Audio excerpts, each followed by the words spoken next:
The March Sisters.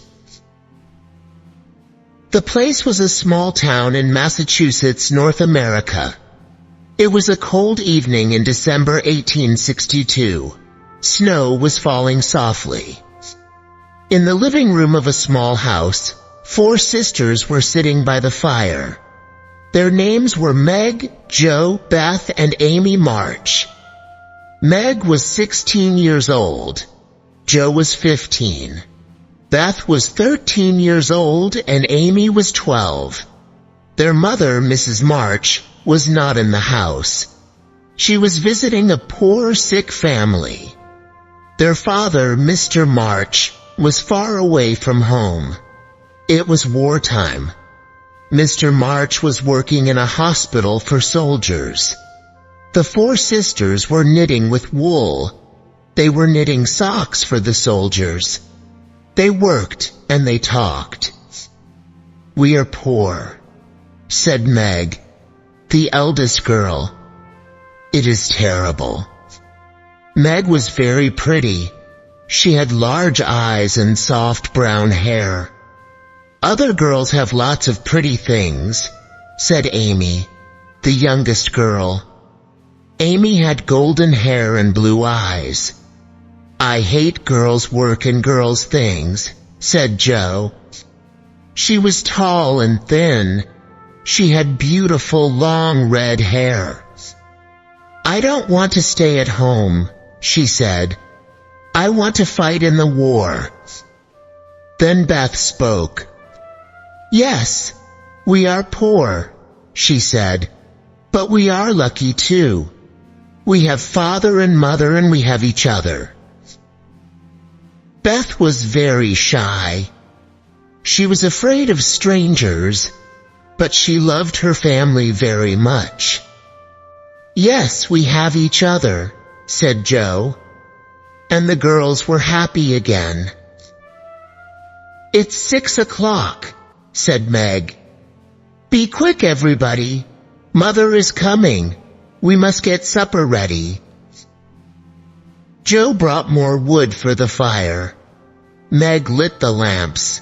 Beth and Amy put the food on the table. The door opened, and Mrs. March came into the room. Mrs. March was not beautiful, but she was very kind and good. Her daughters had a special name for her. They called her Marmee. "How are you, my dears?" said Mrs. March. "Did you have a good day?" "Yes, thank you, Marmee," replied the 4 sisters. "Come, sit down by the fire, Marmee," said Meg. "Supper is ready." After supper, Mrs. March said, "Girls, I have a wonderful surprise." Everybody was excited. "Is it a letter from Father?" asked Jo. "Yes," replied Mrs. March. "Father has a Christmas message for all of you." The girls read their father's letter. Chapter 2. A Wonderful Christmas. A few days later, it was Christmas Day. On Christmas morning, the girls woke early. Each girl had one present, a book from their mother. They ran downstairs. They wanted to thank her, but Mrs. March was not there. A special Christmas breakfast was on the table. There was lots of food and everybody was hungry. But the girls waited for their mother. They waited nearly an hour. At last, their mother came home. "Merry Christmas, Marmee," the girl shouted. "Come, sit down. Let's eat breakfast." "Merry Christmas, little daughters," said Mrs. March. "Listen, I have something to tell you. There is a poor woman, Mrs. Hummel. She lives in the town. She has 7 children. One is a baby. The Hummel's house is very cold and they have no food. Will you give them a Christmas present?" Will you give them your breakfast?" All the girls were very hungry. For a moment, nobody spoke. Then Joe said, "Yes, we will, Marmee. Let's take the food to them now." It was early morning and it was cold. The girls walked quickly through the snow. They carried baskets of food and wood for the fire. The Hummel family lived in one small room. The room was in a house near a river. The windows of the room were broken, and there was no fire. Mrs. Hummel lay in her bed. She was ill. The baby was crying and the children were cold and hungry. The Hummel children saw the March sisters and the baskets of food. They shouted happily, "Thank you, thank you," they shouted. The girls made a fire and they put the food on the table. Mrs. March made some tea. Soon the room was warm. The hungry children ate the food and they laughed. Later, Mrs. March and her daughters went home. They had bread and milk for breakfast, but they were very happy. The March sisters often acted in plays. Joe wrote the plays. The girls acted in a small room at the top of the house. They put on brightly colored clothes and they enjoyed themselves. On Christmas evening, the girls acted in a play. All their friends came. Everybody enjoyed the play. Later, their friends went home and the girls had a lovely surprise. Mrs. March called to them. "Supper is ready," she said. The girls ran downstairs. They saw lots of delicious food on the table. Cakes, sweets, fruit, and ice cream. "Where did this lovely food come from, Marmee?" Amy asked. Mrs. March smiled. "Old Mr. Lawrence sent it," she replied. "Old Mr. Lawrence, our neighbor?" asked Meg. She was surprised. "But we don't know him," she said. "He heard about your breakfast," said Mrs. March. "He has sent you a special Christmas supper." The girls looked at each other. "This is a wonderful Christmas," Beth said. Chapter 3. Lori. Next to the March's small house, there was a large house. The sisters called this house the Lawrence house. It belonged to their neighbor, Mr. Lawrence. Mr. Lawrence was old and he was very rich. His house was very beautiful. He lived in the house with his grandson. His grandson was 15, the same age as Joe. Sometimes the March sisters saw Mr. Lawrence's grandson, but the boy was always alone. A few days after Christmas, Joe was in her garden. She was wearing boots and an old coat. Joe was busy. She was sweeping snow from the path with a broom. Joe looked up at the Lawrence house.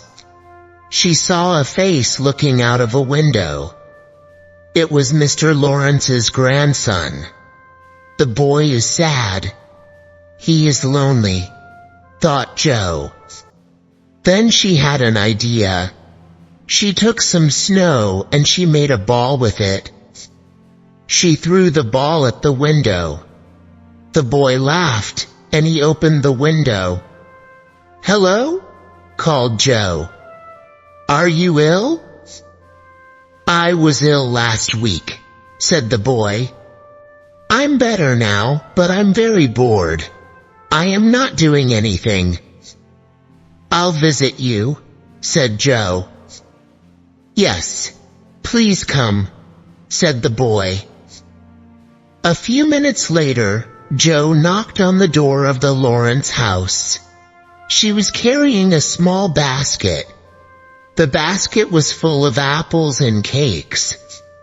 The boy opened the door and Joe gave him the basket. "These things are for you," she said. "They are from my mother." "Thank you very much," said the boy. "Please come in. My name is Lori. And you're Joe, aren't you?" "Yes," said Joe. She was very surprised. "How do you know my name?" "I know your name," said Lori. "I know all your sisters' names. You call to each other in your garden."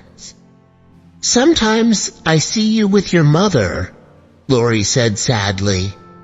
"I have no mother. My parents are dead. So I live here with my grandfather. But my grandfather is not at home today."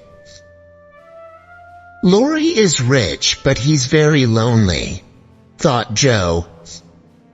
"I am poor, but I have a family, and I have a happy home."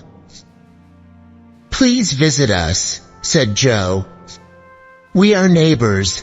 Let's be friends too." Joe and Lori talked all afternoon. Joe talked about her family. Lori talked about his life. He did not go to school. A teacher, Mr. Brooke, came to the house every day. Mr. Brooke taught Lori his lessons. "Come into our library," said Lori. "We have many fine books in the library." The library was a beautiful room with big windows. There were hundreds of interesting books on the shelves. There were many fine pictures on the walls. "What a wonderful room," said Joe. Suddenly, Lori and Joe heard a noise. "Grandfather has come home," said Lori. "I must go to him. Please stay here." Lori went out of the library. Joe stood by the fire. There was a picture of old Mr. Lawrence on the wall. Joe looked at the picture. The door of the library opened, but she did not turn round. "Lori," she said, "Mr. Lawrence, your grandfather is not handsome, but he has a kind face. I like him." "Thank you," said a voice. Joe turned round quickly. Mr. Lawrence was standing near the door. "Oh," she said, "I am sorry." "So I'm not handsome?" asked Mr. Lawrence. "Well, no, sir." "But I have a kind face?" "Yes, you do, sir," replied Joe. Mr. Lawrence laughed. "I knew your grandfather," he said. "He was a good man. Now have some tea." Lori was very happy. Lori and Joe drank tea and they talked. Mr. Lawrence watched them. "My grandson is happy," he thought. He was lonely. He must have some friends. Later, Joe went home. She told her mother and her sisters about the Lawrences' beautiful house. "Mommy, please let Lori visit us," she said. "Yes, dear," replied Mrs. March. "Your new friend Lori will be welcome in our house." Chapter 4. A present for Beth. Lori and the March sisters became good friends. They visited each other often. They had many happy days together. Everybody liked Lori and his grandfather. Meg, Joe, and Amy all went to the Lawrence house. Meg loved flowers and gardens. She liked the garden at the Lawrence house very much. It was winter and there were no flowers. But there was snow on the trees. They were very beautiful. Joe wrote plays and stories, and she loved books. She liked the library at the Lawrence house. Amy liked the library too. She painted pictures. She liked the paintings on the library walls. But Beth did not visit the Lawrence house. She was very shy. She was afraid of old Mr. Lawrence. Beth did not go to school. She learned her lessons at home. Beth's life was quiet, but she was very happy. She helped her mother with the housework. She learned her lessons every day. Beth loved music. The marches had a piano, but it was very old. Beth tried to play the piano, but the music did not sound very good. One day, Mr. Lawrence spoke to Mrs. March. "Do your daughters play the piano?" he asked. "Beth plays the piano," Mrs. March replied. "I have a beautiful piano," said Mr. Lawrence. "But nobody plays it now. Will Beth come to my house? Will she play the piano?" "Beth is very shy," Mrs. March said. "Laurie and I are often out of the house," said Mr. Lawrence. "Beth must come then. We will not hear her playing the piano." Mrs. March told Beth the news. Beth was very happy and excited. She wanted to play Mr. Lawrence's piano. The next day, Beth went to the Lawrence house. The house was very quiet. "Good," thought Beth. "Everybody is out of the house." The piano was in the living room. Beth walked very quietly into the room. She touched the piano. "How beautiful it is," she thought. Some pages of music were lying on top of the piano. Beth looked at the pages. The music was not difficult, so she started to play. Beth played the piano for many hours. She enjoyed herself very much. After that, she went to the Lawrence house every day.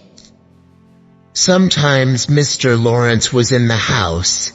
He often listened to the music. But Beth never saw him. A few weeks passed.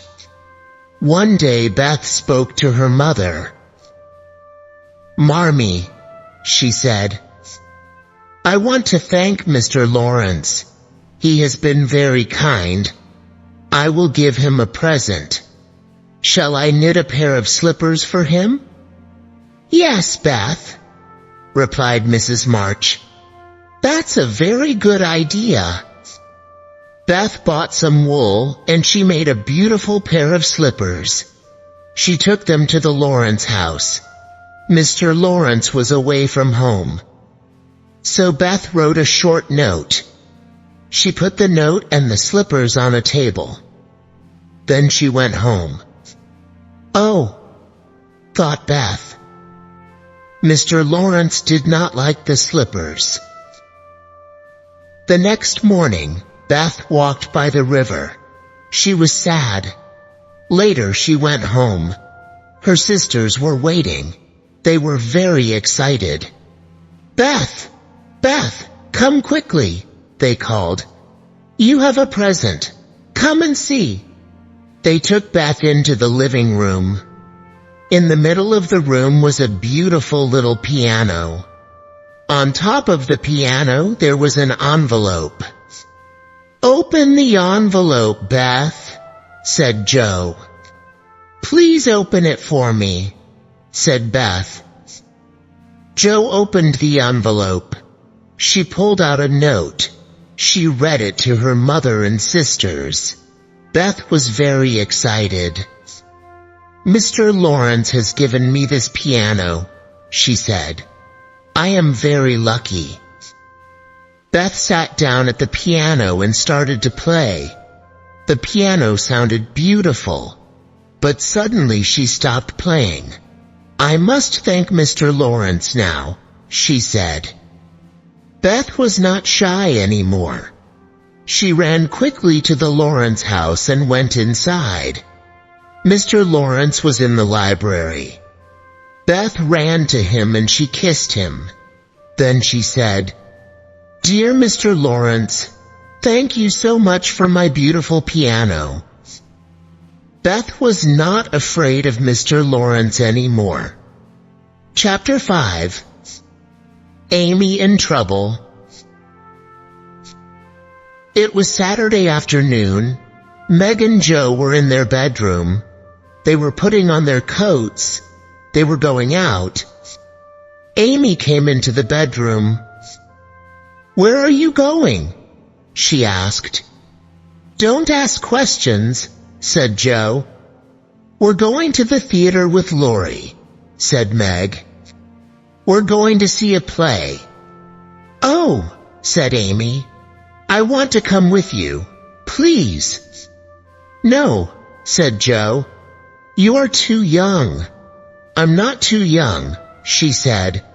"I'm 12 years old. Please let me come with you." Joe often became angry very quickly. She became very angry with Amy. "No, Amy," she said. "We will not take you with us. Please go away." Amy started to cry. At that moment, Lori arrived at the house. "Meg! Joe! Are you ready?" he shouted. "We're coming," Joe replied. Joe and Meg ran downstairs. Amy stopped crying. "You'll be sorry, Joe March," she shouted. Joe and Meg had a wonderful time at the theater. They returned home in the evening. Amy was reading a book. She did not ask them questions about the play. The next day, Meg, Beth, and Amy were sitting in the living room. They were sitting by the fire. Suddenly, Joe ran into the room. She was very upset. "Where is my book of stories?" she asked her sisters. "Have you seen it?" Joe often wrote stories. She wrote them all in a little book. But today, she could not find her book. "I haven't seen your book," said Meg. "Have you seen it, Beth?" "No," said Beth. Amy was very quiet. She did not say anything. "Amy, where is my book of stories?" asked Joe. "I don't know," replied Amy. "Yes, you do know," said Joe. "Tell me immediately. Where is it?" "You'll never see it again," said Amy. "Why not?" asked Joe. "I burnt it," said Amy. "You didn't let me come to the theater yesterday, so I threw your book of stories on the fire." Joe was very angry. She held Amy's arms and shouted at her. "You bad, bad girl," Joe shouted. "I wrote those stories for Father. Now they are gone forever." Suddenly, Amy was sorry. She started to cry. "Please forgive me, Joe," Amy said. "I'm very, very sorry." Tears fell from her eyes. "I'll never forgive you," said Joe. "Never." Joe did not speak to Amy again that day. She was very angry and upset. The next day, the weather was very cold. There was a river near the March's house. The river had frozen. It was ice. Lori came to the March's house. He was carrying a pair of ice skates. "Let's go to the river, Joe," he said. "We'll skate on the ice." "All right," replied Joe. She went to a cupboard and she took out her ice skates. Amy watched her sister. After a few minutes, Joe and Lori left the house. "I want to skate too," Amy said to Meg. "Take your ice skates and run after Joe," said Meg. "Joe will enjoy herself. She will soon be happy. Ask her to be your friend again." "That is a good idea," said Amy. She ran after Joe and Lori. The river was not far away. Soon she saw Joe and Lori skating on the ice. The ice was very thin in the middle of the river. Joe heard Lori's words, but Amy did not hear Lori. She skated to the middle of the river. Suddenly, there was a loud crack. The ice broke. Amy was in the water. Joe was terribly afraid, but she followed Lori. They pulled Amy from the river. Amy was not hurt, but she was very cold and frightened. Joe and Lori took Amy home. Mrs. March carried Amy upstairs to her bedroom. She took off the little girl's wet clothes, and she wrapped her in a blanket. Then she carried her downstairs to the living room. Amy fell asleep by the warm fire. "Will Amy be all right, Marmee?" asked Joe. "Yes, dear," replied her mother. "Amy was in trouble, but she will be all right now. She isn't hurt." Joe started to cry. "I was angry with Amy," said Joe. "She burnt my book of stories, but now I am very sorry. Sometimes I become angry too quickly. What shall I do, Marmee? Please help me." "Don't cry, Joe," said Mrs. March. "Remember this day. You won't become angry again." "I will remember," said Joe. At that moment, Amy opened her eyes and she smiled.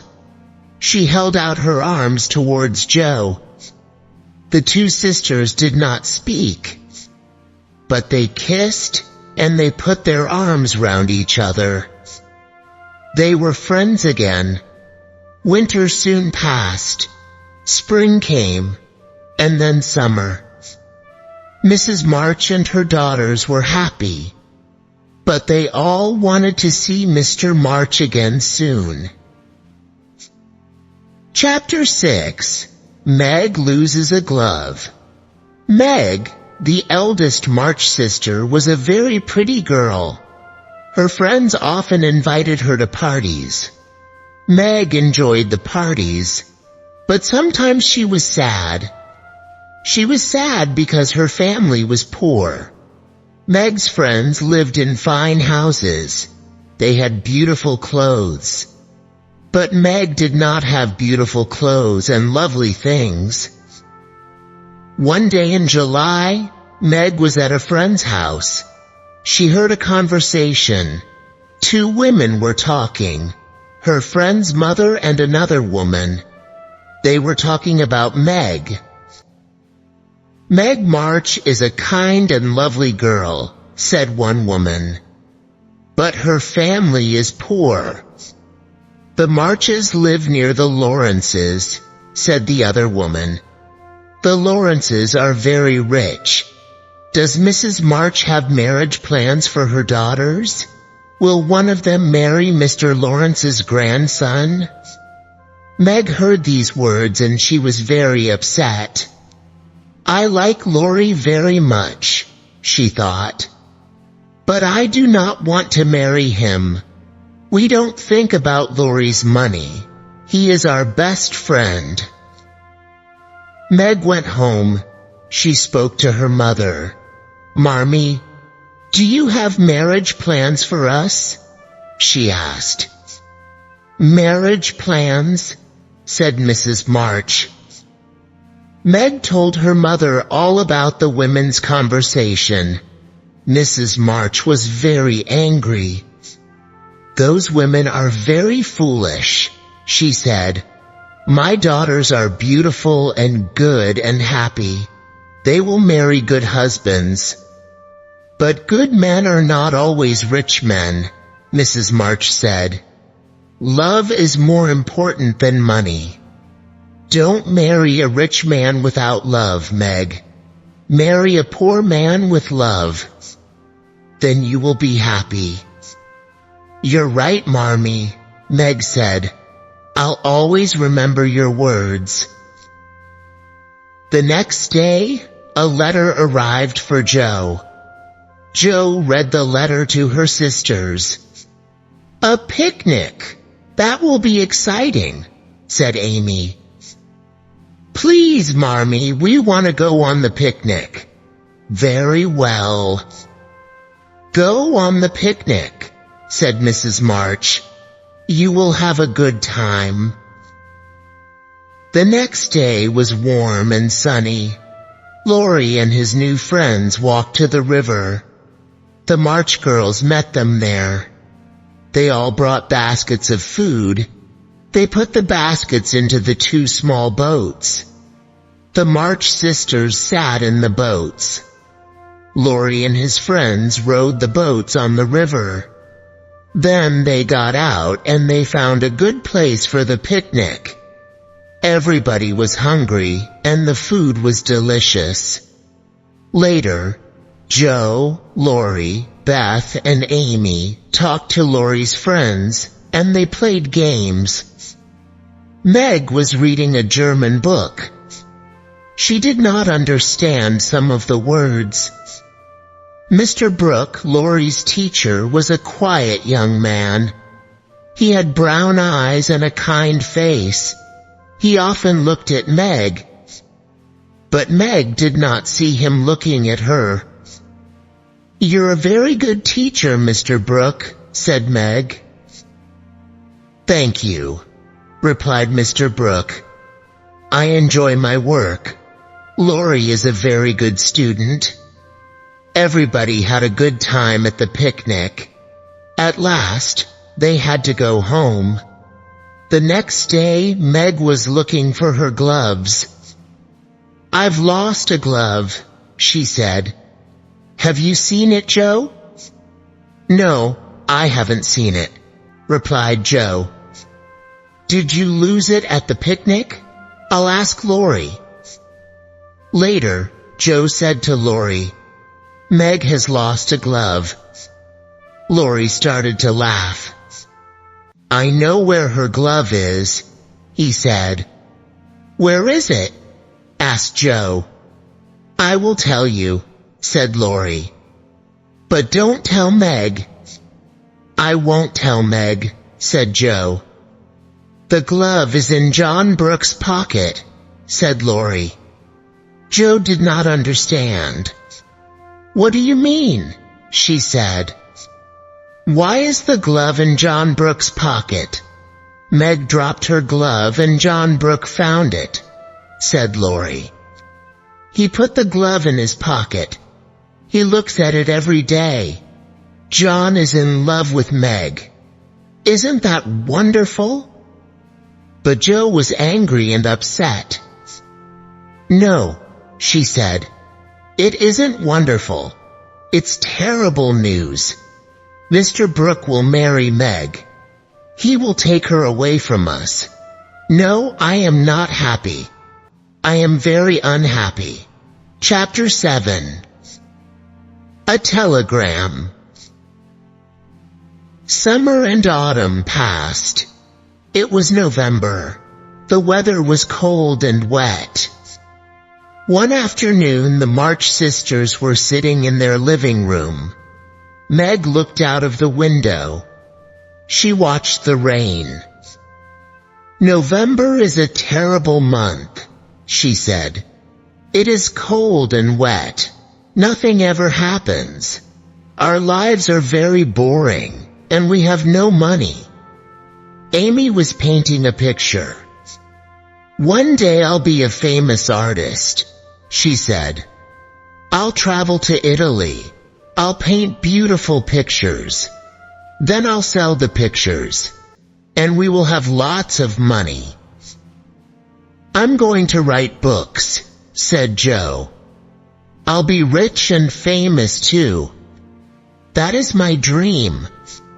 What is your dream, Beth? I'm very happy now, said Beth. I shall stay at home with Marmee and Father. Meg looked out of the window again.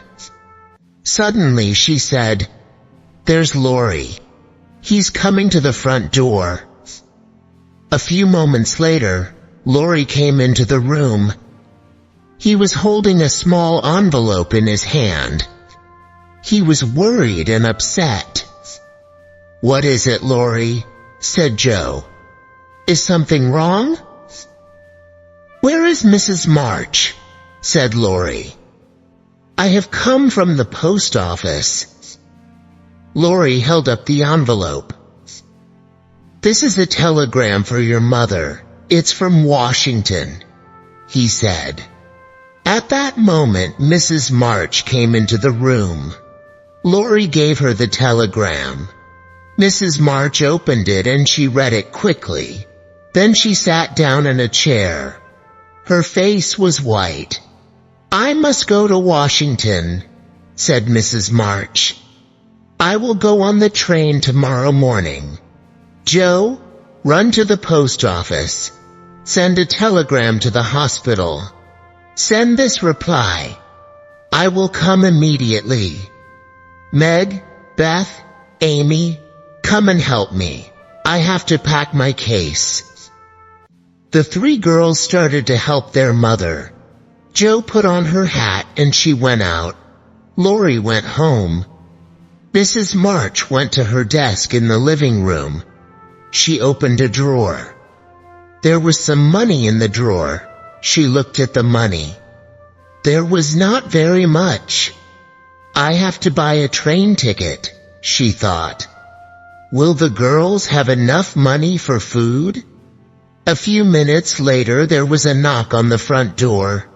Meg opened the door. Old Mr. Lawrence and Mr. Brooke, Laurie's teacher, were standing outside. Laurie told us the bad news about your father, said Mr. Lawrence. I'm very sorry. Will your mother go to Washington? Yes, said Meg. She will go to Washington tomorrow morning.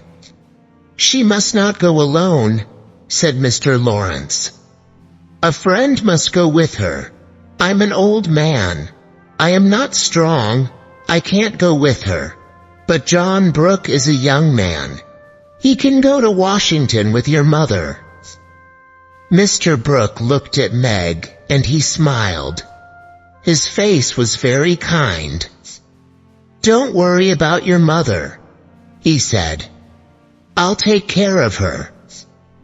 Meg was very pleased. Thank you very, very much, she said. Soon everything was ready for Mrs. March's journey. Evening came, but Joe had not returned. Mrs. March was worried. Where is Joe? She said. It's very late. At last Joe came home. She walked into the kitchen and she put some money on the table. This money is for your journey, Marmee, she said. Mrs. March looked at the money. Then she looked at Joe. She was very surprised. $25, she said. Joe, where did you get this money? Joe did not answer. She took off her hat.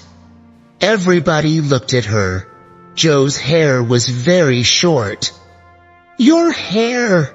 Your beautiful red hair, said Meg. Oh, Joe, what have you done? Many women want long red hair, said Joe. I went to the barber's shop. The barber cut my hair. Then I sold him my hair. He gave me $25 for it. I wanted to help Marmee and Father. Tears fell from Mrs. March's eyes. Joe, you are good and kind, she said. That night, Meg and Joe could not sleep. Joe was thinking about her hair. Meg was thinking about Mr. Brooke. Both girls were worrying about their father. The next morning, Mr. Lawrence's carriage came to the Marches' house. Mr. Brooke was sitting inside the carriage. Mrs. March kissed her daughters and she said goodbye. Then she got into the carriage. The sun shone on the sad faces of the March sisters. "Goodbye, dear Marmee," they said. "Goodbye." Chapter 8. Beth is ill. Mrs. March was in Washington. The four sisters worked very hard. They did the housework every day. They were worried about their father and mother. But the girls were very kind to each other, and they wrote to their mother every day. Soon a letter arrived from Mrs. March. The girls were happy. And soon Meg, Joe, and Amy forgot about the housework. Beth did not forget. She did her own work, and she did her sister's work too. One afternoon, Beth, Meg, and Joe were talking. Amy was not at home. "Meg," said Beth, "please will you visit the Hummel family? Marmee often visits them. Marmee is not here. We must visit the Hummels." "I'm sorry, Beth. I'm very tired today," said Meg. "Joe must go to the Hummels' house." "I can't go," said Joe. "I'm going to meet Lori. I can't visit the Hummels today. You must go yourself, Beth." "I've visited the Hummels every day this week," said Beth. "The baby is ill and I am very worried." "Oh," said Meg. "Amy will come home soon. Then she must visit the Hummels." An hour passed, but Amy did not come home. Meg and Joe went upstairs. Meg looked at a new dress. Joe wrote a story. They forgot about the Hummels. Beth waited. At last she put on her coat. She put some food in a basket and she went out. Meg and Joe did not see her leaving. Later Beth returned. She did not speak to anybody. She went upstairs to her mother's bedroom, and she shut the door. An hour later, Joe found Beth. Beth was sitting on her mother's bed. Her face was white, and she was crying. She was holding a bottle of medicine. "What is wrong?" Joe asked. "Oh, Joe, the baby is dead," said Beth. "Which baby?" asked Joe. "The Hummel baby," replied Beth. "I went to the Hummel's house this afternoon. The baby was very ill. Mrs. Hummel went to get the doctor. I held the baby in my arms, but it died." "Oh, Beth, that is terrible," said Joe. "What happened next?" "Mrs. Hummel came back with the doctor," said Beth. "The doctor looked at the baby. He said, 'This baby had scarlet fever.'" "Scarlet fever?" said Joe. "Yes," Beth said. "The doctor gave me this medicine.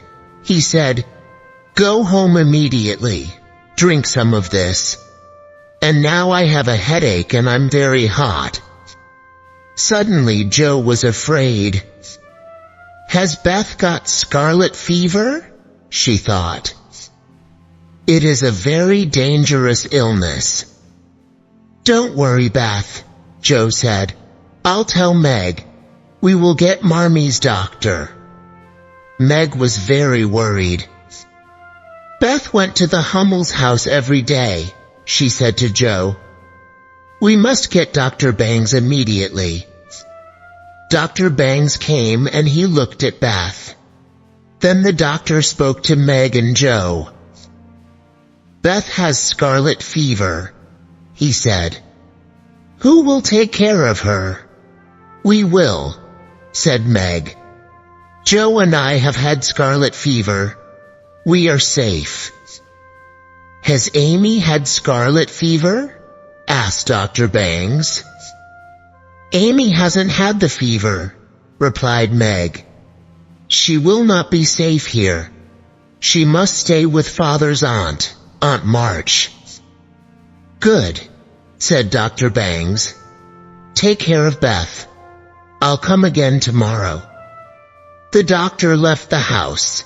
Joe spoke to Meg. "We must write to Marmee," she said. "We must tell her about Beth." "No," said Meg. "Marmee is taking care of Father. She can't come home now. Marmee must stay in Washington. We must not tell her about Beth." Joe started to cry. "Washington is many miles away," she said. "We were wrong, Meg. We didn't visit the Hummels. Beth went there every day. And now she has scarlet fever. Oh, Meg, what are we going to do?" Meg put her arms round Joe. "Don't cry, Joe," she said. "Beth has scarlet fever, but she will get better soon. Now we must take care of her." The next day, Amy went to Aunt March's house. Meg and Joe took care of Beth. Chapter 9. News from Washington. Beth was very ill. The days passed and she did not get better. Beth could not eat. She slept for many hours. Sometimes she was awake, but she could not remember things. Sometimes she called Joe, Meg. Sometimes she called Meg, Joe. Beth said her mother's name again and again. Joe and Meg were worried and afraid. One morning the two girls were talking. "Let's send a telegram to Marmee," said Joe. "Let's tell her about Beth now. Then she will come home." "All right," said Meg. She sat down and she wrote the words for a telegram. "I'll take this to the post office this afternoon," said Meg. But that afternoon, a letter arrived from Mrs. March. There was bad news in the letter. Mr. March was very ill again. Meg and Joe read the letter. They looked at each other. "We must not send the telegram to Marmee," said Meg. "Beth is ill, but Father is ill too. Marmee must stay with him. She can't come home now." A week later, it was the first day of December. The weather was very cold. The wind blew all day and snow fell. In the morning, Dr. Bangs visited the house. He looked at Beth for a long time. Then he spoke to Meg and Joe. "Beth is very, very ill," he said. "Your mother must to come home immediately. I will come back tonight." "Meg," said Joe, "we must send the telegram to Marmee." Joe put on her coat and hat and she ran outside. Laurie was walking towards the house. He was holding a letter in his hand. He was very happy and excited. "I have good news," he said. "This letter is from John Brooke. Your father is getting better now." "But what's wrong, Joe? Where are you going?" "I'm going to send a telegram to Marmee," replied Joe. Dr. Bangs visited Beth. "She is very, very ill." Joe started to cry. Laurie held Joe's hand. "Dear Joe," he said, Grandfather and I will always help you. Please remember that." "Yes," said Joe. "You are our good friends. Thank you very much." "I must tell you something," said Lori. "Last week, Grandfather and I were talking about Beth. We were very worried about her. We sent a telegram to your mother. We told her about Beth's illness. Today, I received this letter from John Brooke. Your mother will be here early tomorrow morning. Then everything will be all right." Joe was happy again. She stopped crying. "Lori," she said, "you're a wonderful friend. Thank you." Joe ran inside the house. She told Meg the good news. Meg was very happy too. The afternoon passed slowly. Beth lay in her bed. Her eyes were closed. She did not eat or speak. Sometimes she drank some water. Meg and Joe sat by her bed. The wind blew and the snow fell. At last, night came. Meg and Joe watched Beth. They waited for Mrs. March, and they waited for Dr. Bangs. Old Mr. Lawrence and Lori waited too. They sat downstairs in the living room. They sat by the fire. The hours passed. At 2:00 in the morning, Joe went to the window. She looked out at the garden. There was thick snow everywhere. The world is sad and lonely tonight, she thought. Suddenly she heard a noise. She turned round. Meg was crying. Beth has died, thought Joe. Beth has died and Meg cannot tell me. She went to the bed and looked down at Beth. Beth was quiet. Her eyes were closed. Then the door opened and Dr. Bangs came into the room. "Beth is dead," Joe said quietly. Dr. Bangs looked at Beth. He held her hands. Then he smiled. "No," he said.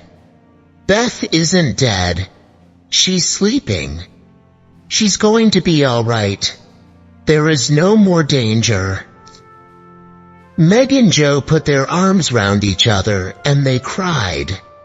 They were very, very happy. Soon it was morning. The sisters heard the sound of a carriage in the street. Then Lori called from the living room. "Girls! Girls! Your mother is here!" Mrs. March had come home. Chapter 10.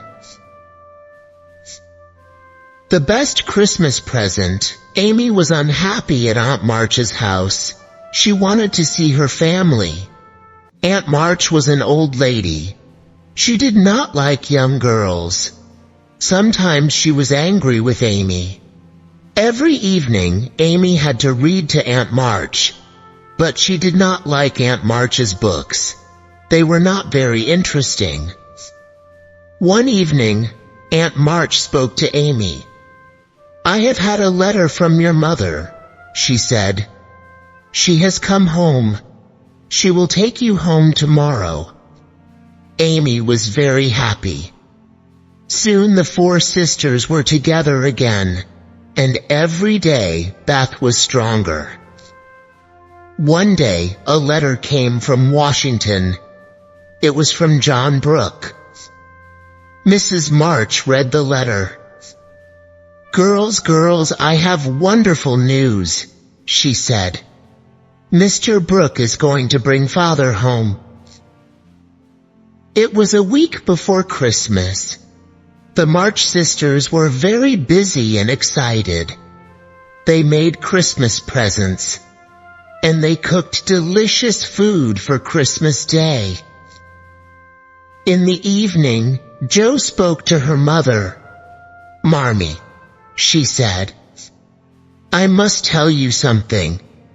John Brooke loves Meg." In the summer, Meg lost a glove. John Brooke found it, and he put it in his pocket. "Isn't that terrible, Marmee?" "Why is it terrible?" asked Mrs. March. "John Brooke will marry Meg," replied Jo. "He'll take her away from us."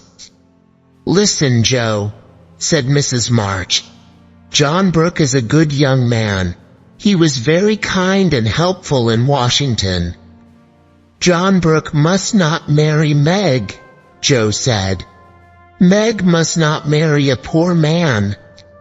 "Money is not important," replied Mrs. March. "John is good and kind. He loves Meg very much. But Meg is young.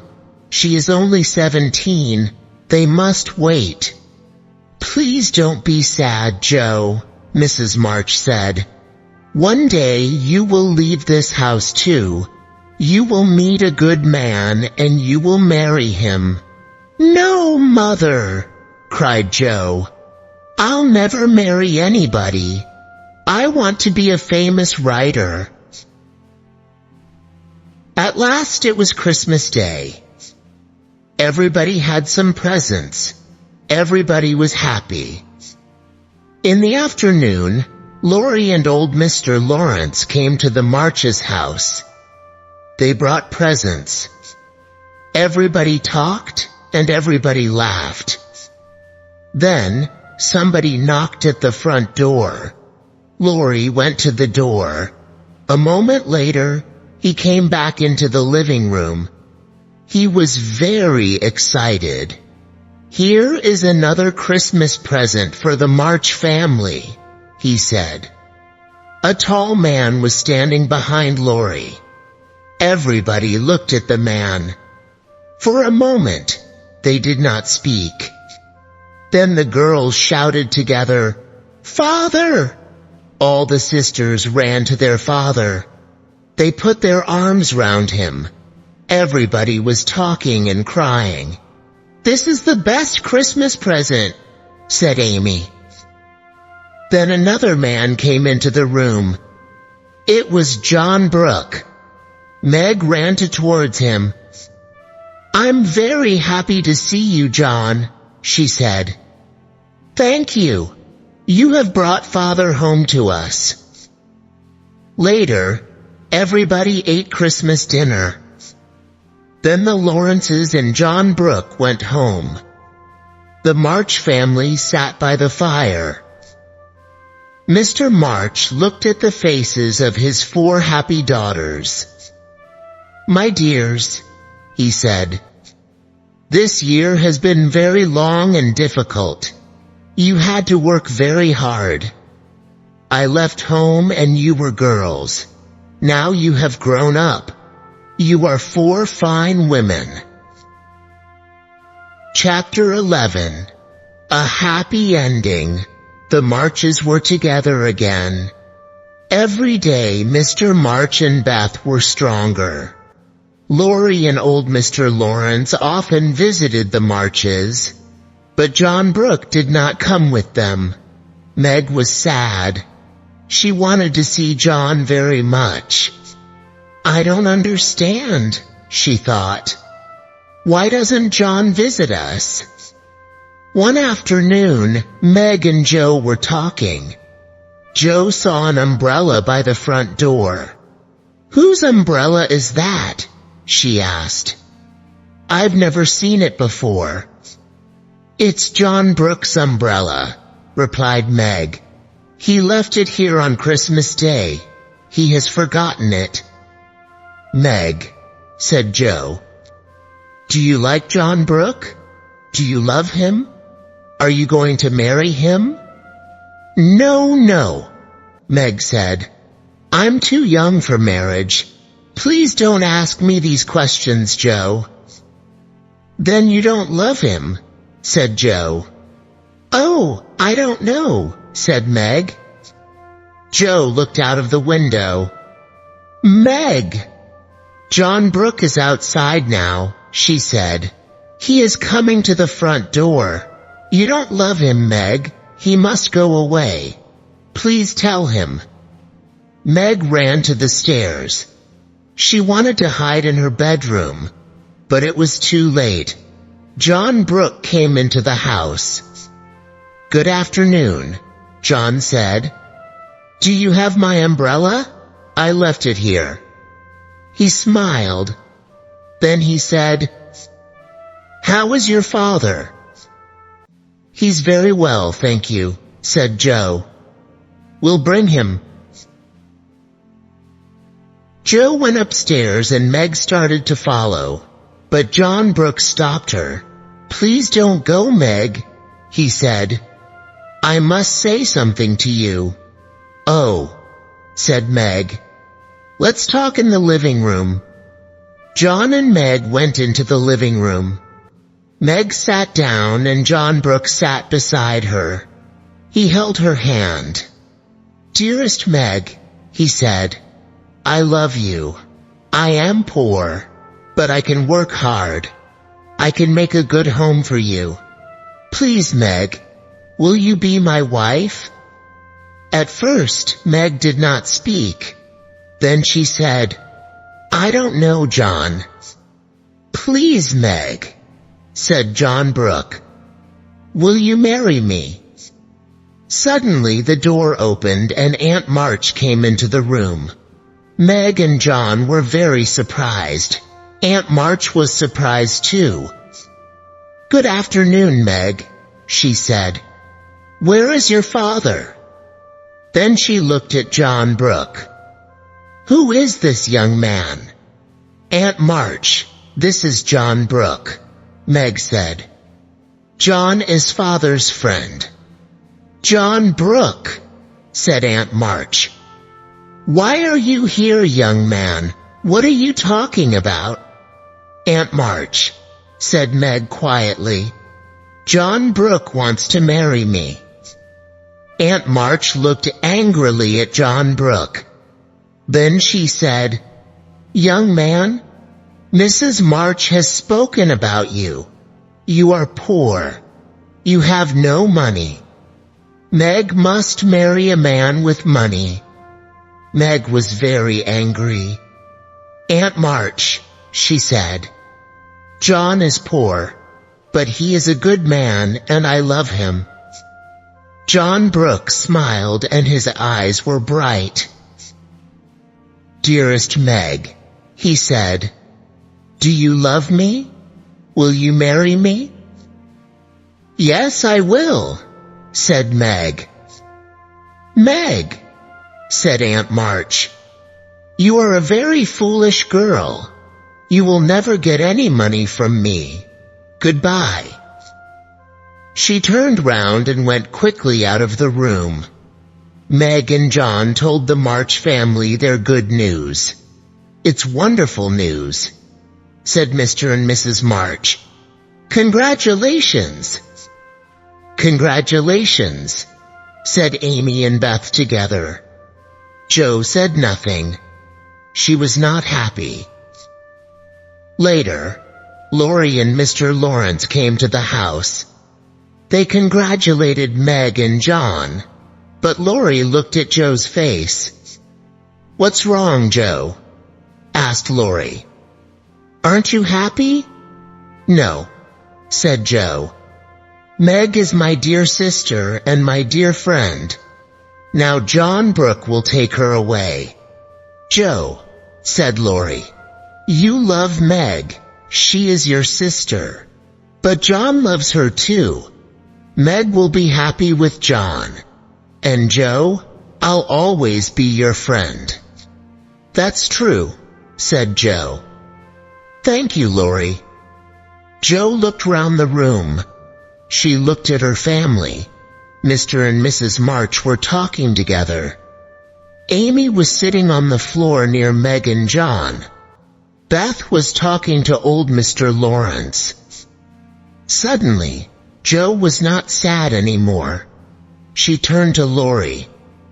"You are right, Laurie," she said. One day Meg will marry John, but she will always be my sister. We will always love each other." "That's right, Joe," said Lori. Joe went over to Meg. She held Meg's hands and she kissed her face. "Congratulations, dearest Meg," she said. "I am very happy for you. And congratulations, John. You are our brother now. Welcome to our family."